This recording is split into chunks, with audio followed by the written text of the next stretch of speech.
विश्वास से उपचार का क्या अर्थ है और अंधविश्वास कैसे काम करता है, ये हम देखेंगे आज book power of subconscious mind.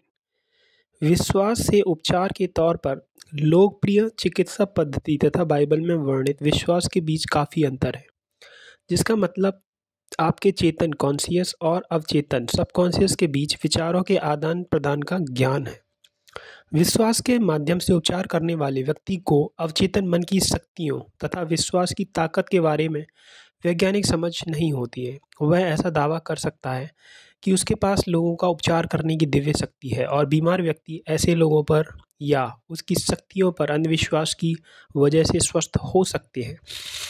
दक्षिण अफ्रीका और दुनिया के अन्य हिस्सों में झाड़ फूक और जादू टोने से उपचार करने वाले लोग अपने टोटकों से लोगों को ठीक कर सकते हैं तथाकथित संतों की अस्थियों को छूकर बीमार व्यक्ति स्वस्थ हो सकता है, या फिर लोगों को अंधविश्वास में डालने वाले ऐसे ही अन्य तरीकों से मरीज ठीक हो सकते हैं। अगर कोई तरीका आपके मन से भय और चिंता को दूर करने तथा आपके भीतर विश्वास और उम्मीद जगाने में सक्षम हो, तो उस तरीके से आपकी बीमारी अवश्य ठीक होगी।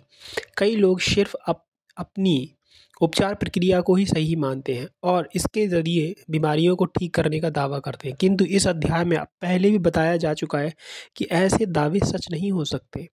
अंधविश्वास कैसे काम करता है, इसे एक उदाहरण से समझिए।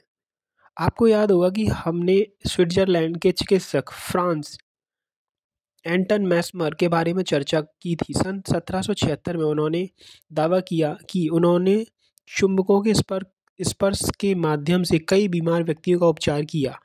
बाद में उन्होंने चुंबकों के जरिए चिकित्सा छोड़कर पशु चुंबकत्व के सिद्धांत को विकसित किया।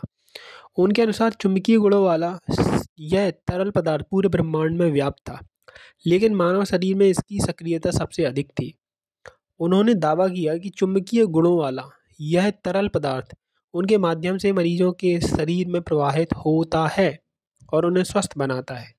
लोगों ने उनकी बातों को सच माना और उन्होंने अपने पास आने वाले कई मरीजों का चमत्कारिक ढंग से इलाज भी किया।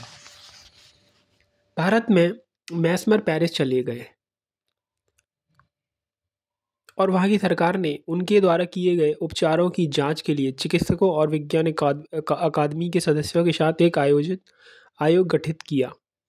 दिलचस्प बात क्या है कि बेंजामिन फ्रैंकलिन भी उस आयोग के सदस्य थे। आयोग की रिपोर्ट में मैस्मर के दावों की मुख्य बातों को स्वीकार किया गया, लेकिन यह माना कि उनके चुंबकीय द्रव सिद्धांत की सत्यता को प्रमाणित करने के लिए कोई साक्ष्य उपलब्ध नहीं थे। रिपोर्ट में बताया गया कि मरीज अपनी कल्पना शक्ति की वजह से ठीक हुए हैं। इसके तुरंत बाद मैस्मर को देश छोड़ने की सज़ा सुनाई गई और सन 1815 में उनकी मृत्यु हो गई।